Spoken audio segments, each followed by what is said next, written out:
Hey friends, good evening. Welcome to my channel मेरी अभिलाषा। कैसे हैं आप सब? आई होप बहुत अच्छे होंगे और अपना बहुत अच्छा वाला ध्यान भी रख रहे होंगे। आज का ब्लॉग ना मैं इवनिंग का आप सभी के साथ शेयर कर रही हूँ। अभी टाइम जो है वो लगभग 5 बजने वाले हैं और आज मेरी तबीयत ना सुबह से ठीक नहीं थी, इसलिए सुबह से वीडियो शूट नहीं किया। और यहाँ पे अंश भी आ गया था, आज ही आया है। इसके स्कूल का समर वैकेशन तो हो रखा था, लेकिन हॉस्टल का समर वैकेशन नहीं हुआ था और जब हुआ था तो ये गाँव चला गया था अपने दादाजी के पास। तो आज ही आया है, तो यहाँ पे रहेगा ये 4-5 दिन और उसके बाद मैं यहाँ पे बैठ गई हूँ पढ़ाई करने के लिए। तो जैसा कि सुबह से ना तबीयत मेरा ठीक नहीं था और हेल्थ जो है वो कभी कभी इतना डाउन हो जाता है कि बिल्कुल भी साथ नहीं देता है। तो सुबह से ना मैंने कोई वीडियो शूट नहीं किया, मैं सिर्फ खाना बनाई और सीधे मैं सो गई थी। और सो के मैं उठी ही 3:30 में हूँ और उठने के बाद भी ना अजीब सा मन हो रहा था, बिल्कुल कुछ करने का मन नहीं हो रहा था। थोड़ा देर इधर उधर घूमा तो थोड़ा सा ना अभी फ्रेश फील कर रही थी, तो फिर मैं यहाँ पे बैठ गई पढ़ाई करने के लिए। और जैसा कि अभी मैं केमिस्ट्री को फिनिश करने में लगी हुई हूँ, तो मैं केमिस्ट्री का क्लास कर रही हूँ। और पता नहीं मुझे क्या हो गया, मेरे ना पूरे बॉडी में बहुत ही ज़्यादा पेन हो रहा था और बहुत ही मुझे नींद आ रही थी। तो फिर ना मैंने नींद ले लिया क्योंकि बहुत प्रॉब्लम हो रही थी। और जब आपका हेल्थ सही नहीं रहता है ना, तो आप बैठ के पढ़ाई भी करते हैं तो आपको मन नहीं लगता रहता है। और मुझे ऐसा लग रहा था कि शायद सो के उठूँगी तो थोड़ा सा फ्रेश फील होगा, तो इसलिए मैं सो गई थी। अंश कई दिनों बाद आया है, तो वाशु को देख सकते हैं इसकी खुशी कितनी ज़्यादा है। बहुत ज़्यादा ये खुश है अपने भैया को देख के, बहुत ज़्यादा अपना खेल रहा है भैया के साथ। तो जब 2 बच्चे साथ होते हैं ना, तो खेलते भी हैं आपस में और बहुत ज़्यादा लड़ाई वगैरह भी करते हैं आपस में। तो इन दोनों का वैसे ही चलता रहता है। यहाँ पे वाशु का ना डांस क्लास जाने का टाइम हो गया है, तो आज मैं नहीं जा रही हूँ क्योंकि अंश आया है तो अंश ही छोड़ देगा, क्योंकि बगल में ही है, बहुत ज़्यादा दूर नहीं है, तो इसलिए मैं नहीं गई। और ये जो है वो अपने भाई के साथ जाने के लिए बहुत खुश था कि आज भैया के साथ जाएंगे, तो अंश जो है वो इसको छोड़ के आ जाएगा। और मैं थोड़ी देर के लिए अपनी पढ़ाई बंद की थी वासु को रेडी करने के लिए, तो इसके बाद मैं फिर से पढ़ाई करने के लिए बैठ जाऊंगी। कभी कभी हमारी खुद की आदत कुछ ऐसी होती है ना, जो हमारी ही लाइफ में परेशानी खड़े करने में हमारी बहुत ही ज़्यादा सहायता करती है। हमारी कुछ हैबिट्स होती है अपनी, तो उस हैबिट को अगर आप चेंज कर लेंगे ना, तो आपकी लाइफ बहुत ही ज़्यादा सुधर जाएगी। हम सभी में ना एक आदत होती है कि हम अपने खिलाफ ना कभी भी कुछ भी नहीं सुनना चाहते हैं। ये इंसान का बेसिक नेचर होता है कि इंसान जो है ना वो अपने खिलाफ या अपने जो हम सुनना चाहते हैं ना, अगर उसके विपरीत अगर कोई कुछ सुनाता है तो हमें अच्छा नहीं लगता है। तो हम हर तरह से प्रयास करते हैं ना कि कुछ ऐसा ही काम करें जिससे कि हमें कोई बुरा ना बोले, जब भी बोले तो अच्छा ही बोले। लेकिन ये इम्पॉसिबल है, ऐसा हो ही नहीं सकता है कि आप जो सोचे कि नहीं पूरी दुनिया हमें अच्छा बोले, तो ऐसा बिल्कुल भी पॉसिबल नहीं है कि आप जो काम कर रहे हैं वो पूरी दुनिया को अच्छा ही लगे। और इस चक्कर में क्या होता है कि किसी किसी की हैबिट होती है, जैसे मैं अपनी बात करूँ तो मेरी हैबिट है कि मुझे ये हैबिट थी एक्चुअली में, मैंने उसको धीरे धीरे चेंज मैं कर रही हूँ कि कोई भी ना मेरे बारे में बुरा ना बोले। अगर उनको ये चीज़ अच्छा लग रहा है तो चलो उन्हीं के हिसाब से कर देते हैं। तो ये मेरी आदत हमेशा से रही है, लेकिन उससे ना मेरे लिए ही बहुत ज़्यादा परेशानियाँ खड़ी हो जाती है। तो हमें इस आदत को ना फ़ौरन ही चेंज करना चाहिए।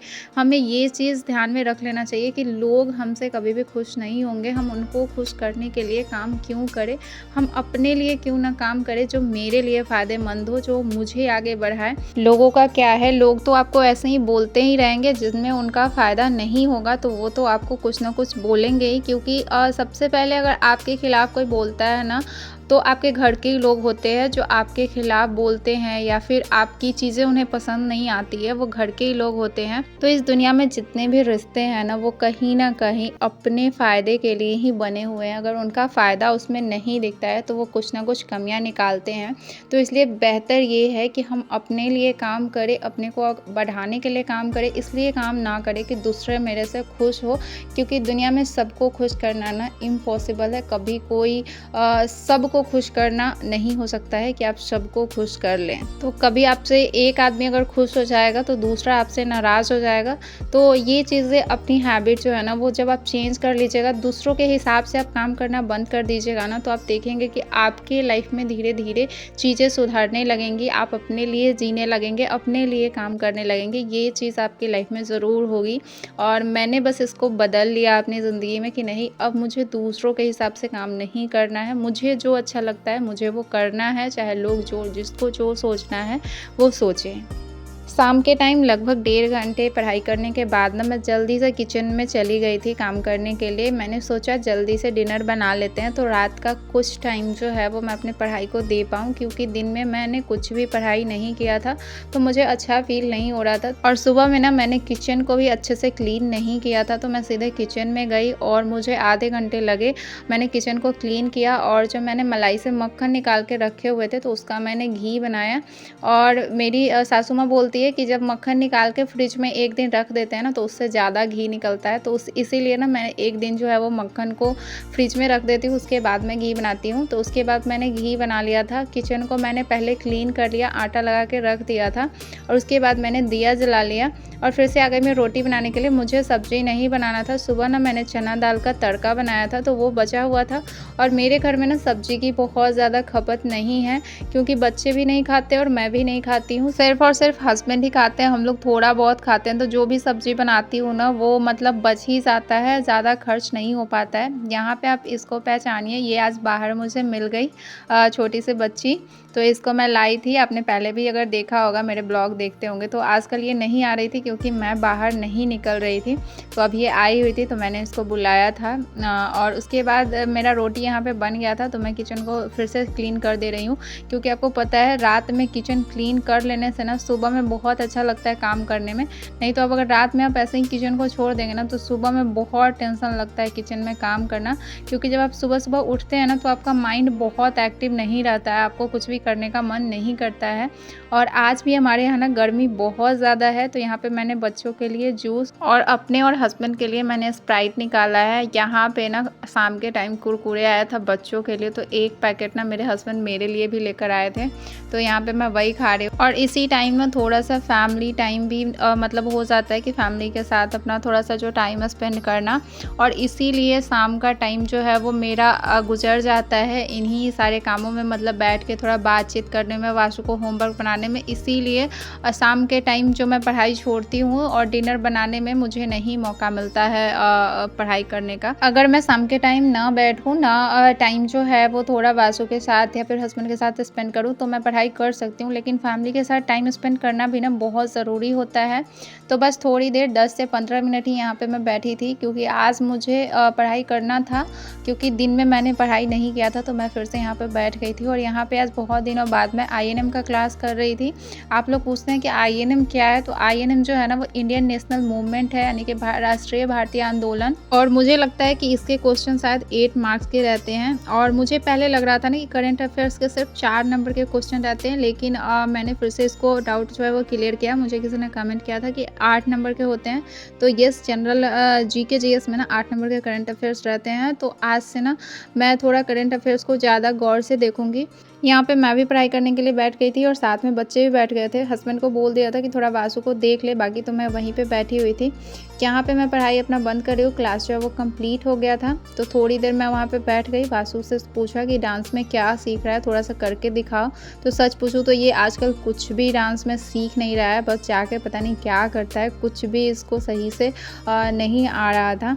बट कोई नहीं, चलो थोड़ा जाता है तो खेल कूद कर लेता है। तो इसको देखने के बाद हमने डिनर कर लिया था। डिनर करने के बाद बच्चे सोने चले गए थे और मैं यहाँ पे बैठ गई थी फिर से पढ़ाई करने के लिए। तो INM का क्लास जो है वो थोड़ा सा बचा हुआ था, तो उसको मैं यहाँ पे कंप्लीट करूँगी और उसके बाद जो है वो मैं मैथ सॉल्व करूँगी। तो आज ना मैं क्लास 9th का मेंस्ट्रुएशन का क्वेश्चन सॉल्व करने वाली हूँ, क्योंकि मैंने 9th के बुक में मेंस्ट्रुएशन का क्वेश्चन देखा तो अच्छा खासा क्वेश्चन का लेवल था, तो उसको मैं अभी सॉल्व करके देखूँगी कि मतलब बन पा रहे हैं नहीं बन पा रहे हैं। यहाँ पे मेरा INM का क्लास जो कंप्लीट हो गया और आज मैं सुन रही थी लेक्चर नंबर 8, यानी कि सिर्फ 8 लेक्चर ही अटेंड किया है INM में।